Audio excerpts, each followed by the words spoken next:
Assalamu alaikum wa rahmatullahi wa barakatuh.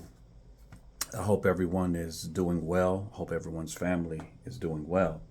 I want to read something to you all real quick. And after I read it, I will tell you the origin of it. I would like you to listen to it with an open mind. Think about what's being said, and I would like to hear feedback. I'd like to hear your thoughts on if you agree, if you disagree, if you think this is crazy, whatever. Okay, it's going to be broken down into two parts. The first part explains it's called double consciousness. In the book, The Souls of Black Folks, W.E.B. Du Bois forwards a concept termed double consciousness. Du Bois states that black people in America are in a perpetual state of internal conflict. This conflict is fueled by the stress of having to navigate between two worlds simultaneously. This creates two identities within the same person. One identity is defined by the self and the culture to which he or she is from, and the other identity is based on how they are perceived by the dominant white society. Having to reconcile these two conflicting levels of existence causes an internal struggle.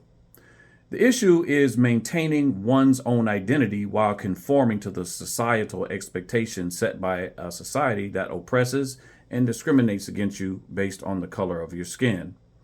Navigating this social or societal labyrinth causes mental health issues as well as physical health issues due to stress. So now I'm going to talk about triple consciousness. Triple consciousness is a term that I personally coined. I've never heard it before, but after having read double consciousness and doing the type of research that I'm doing, this term triple consciousness just organically flowed from double consciousness. I mean, it only made sense. So when you read this, let me know. The African American Muslim, in addition to navigating the complexities of double consciousness, operates within a framework of triple consciousness. This perspective extends beyond the traditional concept of double consciousness. Acknowledging the intersectionality of race, religion, and identity that shapes the experiences of African American Muslims. The AA Muslim or African American Muslim must not only move between their black identity and societal expectations that are oftentimes based on racism and oppression, but the AA Muslim must also maneuver within Islamic communities that are heavily populated by Muslims who immigrate from other countries.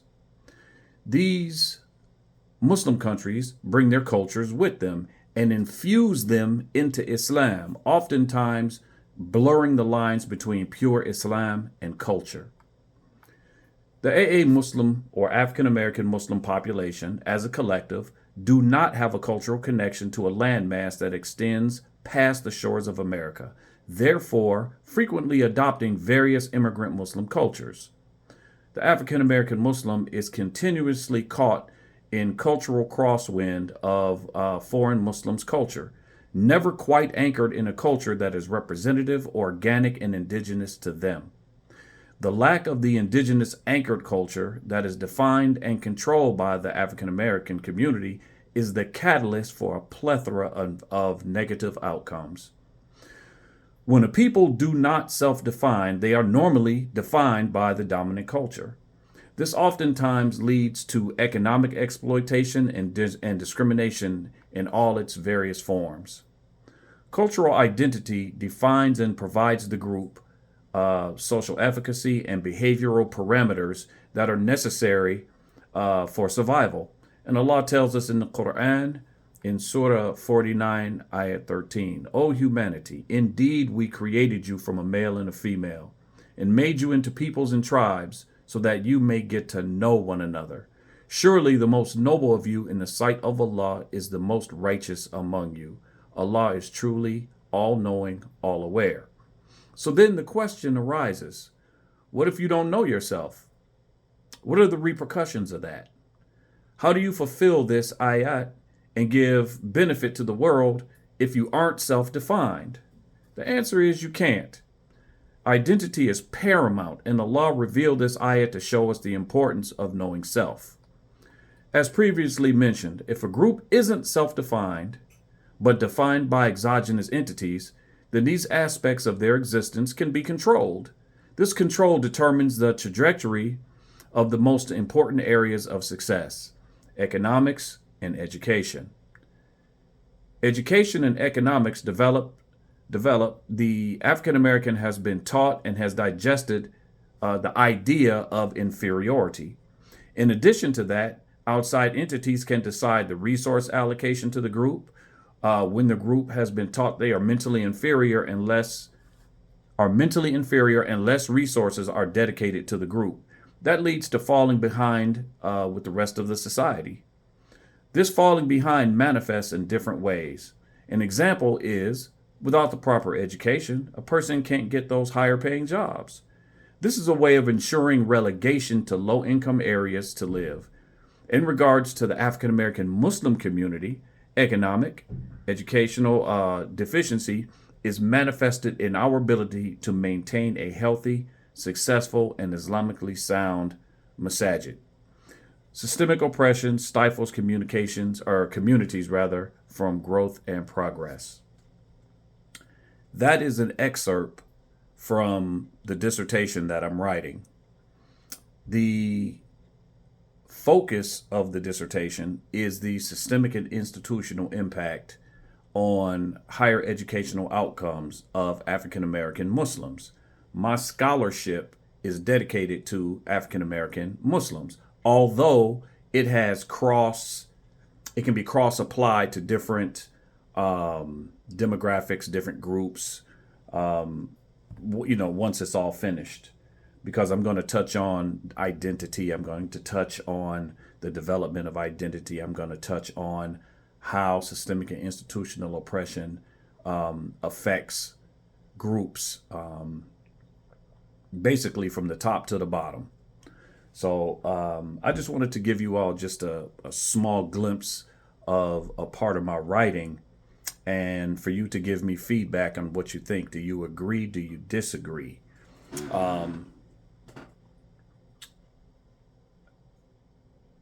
I feel personally that identity is one of the most important things that we lack as a collective because of what I mentioned previously. If you don't self-define and others define you, then they define your parameters. They define your image. They define stereotypes about you. They define your worth, not only in the society that you live in, but in the world. I'll give you a case in point. I've traveled to well over 20 countries.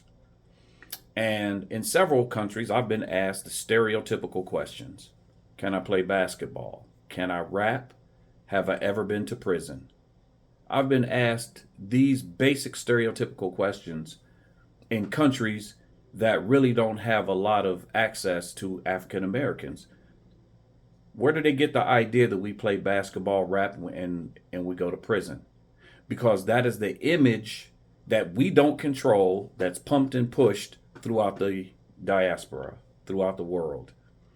I was asked one time when I was working and studying in Egypt by an Egyptian brother. He said to me, Akhi, can I ask you a question? I said, yes.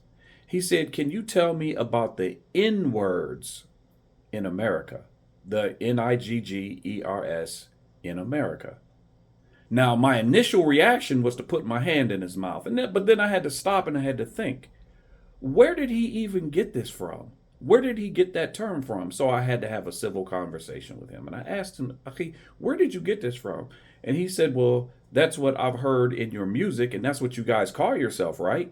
So his idea of even our title or who we call ourselves or what we are called is born out of ignorance. It's born out of the stereotype that's controlled by others. If you look at, say, the Jewish community or any other community that has financial stability. They have financial power. They have political power. Any group. If you say something about them that they don't like, they have the ability to make change by way of moving collectively, moving their money in block, moving their vote for different individuals or parties or whatever it happens to be in block. They have their own self-defined moral compass, community mores, forays, what they're going to go for, what they're not going to go for, what's okay, what's not okay, what they're going to hold someone from their own community accountable for, and what they don't and what they won't.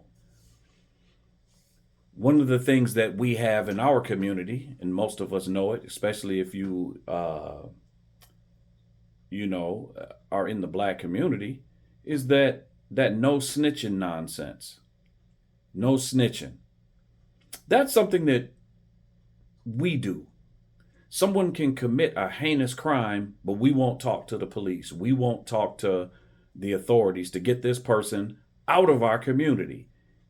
Do you understand what I mean? Our culture is not defined by us. I'll even go so far as to say, our culture oftentimes is created by entertainment, hip hop music, movies, things like this. This no snitching nonsense. Where'd it come from? Who pushes and promotes that? You hear it in the music. I'll never talk to the cops and blah, blah, blah, blah, blah. And that type of mentality. And this is not from our deen. This is not from the way of the Muslims. And this is something that's detrimental to the well-being of the average and general African American community, let alone any community. I'll leave it there for now. I don't want to continue to go. Please take note. Tell me what you think. I am excited to hear the do's and don'ts and the yeses and the nos in reference to this topic that I'm discussing right now. Again, what I read to you earlier is an excerpt from a part of my dissertation that I'm writing for my doctorate degree. I wish I knew how to post it along with the video so you could read it for yourself. Reading it and hearing it may be two different things. Some people like to read for themselves, but I'm not the most technologically advanced person. I don't know. I mean, I make videos, but I don't know all the ins and outs. I don't know how to do the in video and have other videos playing in the background and all that. I don't know all of that stuff. So I give you what I have. So inshallah, do me a favor, like and subscribe. Pass this video on to people that you think would benefit from it or have an opinion that they'd like to share, because what you say can help me in my dissertation. It can help me in my writing. And I look forward to that.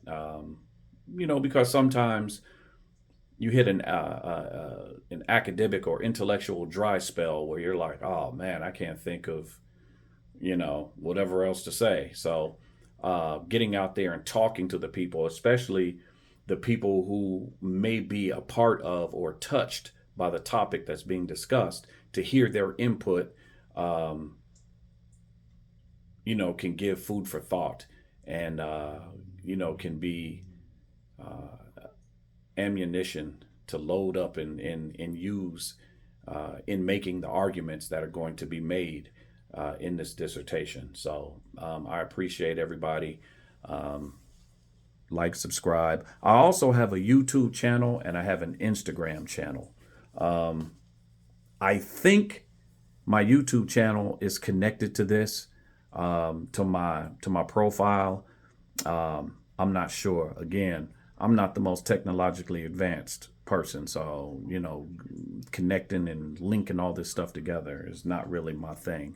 But again, I do have an Instagram And I do have a YouTube channel. And my YouTube channel, I have a lot of videos.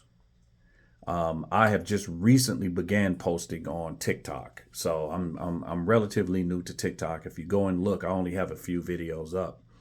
But if you are interested in the topics that I talk about and the things that I talk about, you can go to my YouTube channel and you can listen there. But I ask you to please like and subscribe. It helps.